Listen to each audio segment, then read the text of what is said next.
I think the main thing is just meeting with as many people as possible, both on campus and off campus, and meeting with our constituents, season ticket holders, boosters, and really letting them get to know me, and I want to get to know them, and really find out what their opinions of Angelo State athletics are, and how we can move forward, and how they can help us. And so I really think the biggest thing for me is to meet with as many people as possible.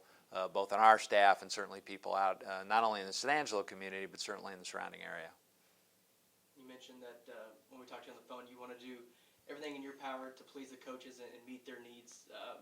What's kind of the communication been like on your first day with the coaches so far? Well, it's been good. Yeah, I've met with several coaches already and staff people, and I'll be doing that all this week. And I see my job as, I'm a servant. I'm here to serve, of course, Angelo State, but I'm here to serve our student athletes and our coaches, because they're the ones that are going to achieve whatever success we have. So my job is to make it as easy for them to have the best experience and be able to compete not only for conference championships but for national championships. That's the bar we're going to set.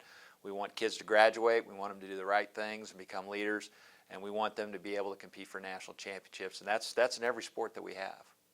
What's the most exciting thing now that you've been able to think about it that you're an athletic director?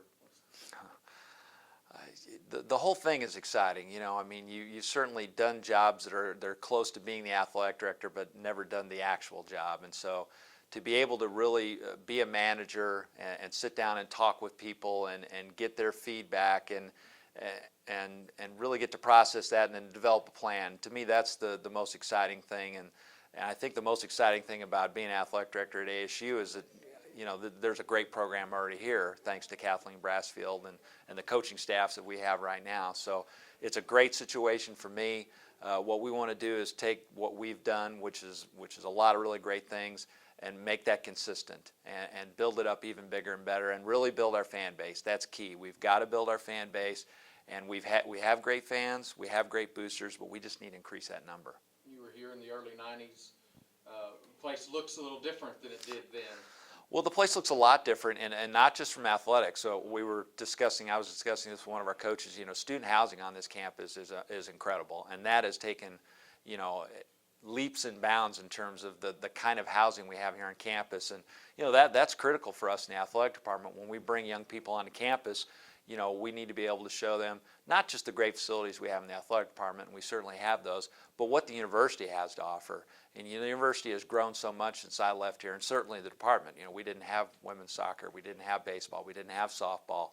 We have those sports now, so I think we're a bigger and better department because of that.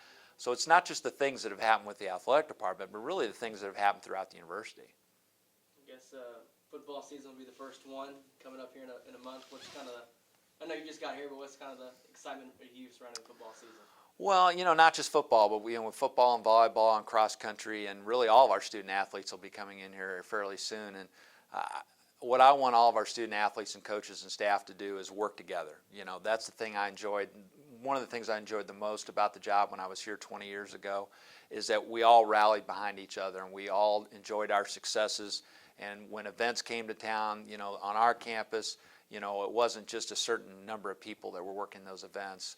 We all pitched in and helped, and I think that's one of the great things about Division II athletics is you're not compartmentalized, you're not spread out, you're all in this together. And so that's the thing I'm looking forward to, is really working with everybody as a team to pull off all our events. Football is certainly important, but all of our sports are important. It's like I said, we want to compete for national championships in all of our sports, no matter what we're competing in. So it'll be nice when the seasons roll around, but we've got a lot of work to do before then. So really, I'm not in that big of a hurry. What will it be like next week going to the Lone Star Conference Media Day to see a few people that you know from the past? Yeah. I think it'll be great because I want to try to meet with Stan Wagner, our commissioner, and Stan and I have known each other for many, many years. I knew Stan when he was a student assistant sports information guy at Central Oklahoma, and how he's grown in that role and done such a great job. But kind of getting behind the scenes of the Lone Star Conference, what's on the agenda, what things are we facing right away, how are we going to address those needs, what role can I play, and certainly I'm going to see some people I haven't seen in a few years, and that'll be fun. But really, I'd like to get it, see what the camaraderie is within the Lone Star Conference, because like our staff in Division II athletics, I think whatever happens with the Lone Star Conference moving forward, we got to do it as a group of institutions, and we've got to all aspire to the same thing. So it'll be interesting to see where everybody's perspective on that is. Have you been able to do much research yet in the few weeks since the announcement as far as how challenging fundraising will be to support the programs? I don't look at it as challenging. I look at it as a challenge. I think there's a difference. Challenging is a situation where you don't think you can overcome the odds. The challenge for us is to raise more money, and I think we can do that. I think we're capable of it, and we have a great group of people right now that are already contributing to the success here at Angelo State through private fundraising, and we will certainly continue to work with those people. But we have to find new donors. We have to talk to new people. We're going to have to work really hard, because that's going to be the key. It's not just the key at Angelo State, it's the key at any school. And for our coaches to be successful and for our student athletes to have the best experience they can, we're going to have to raise more money privately, and that's one of the big jobs that I'm going to have to tackle.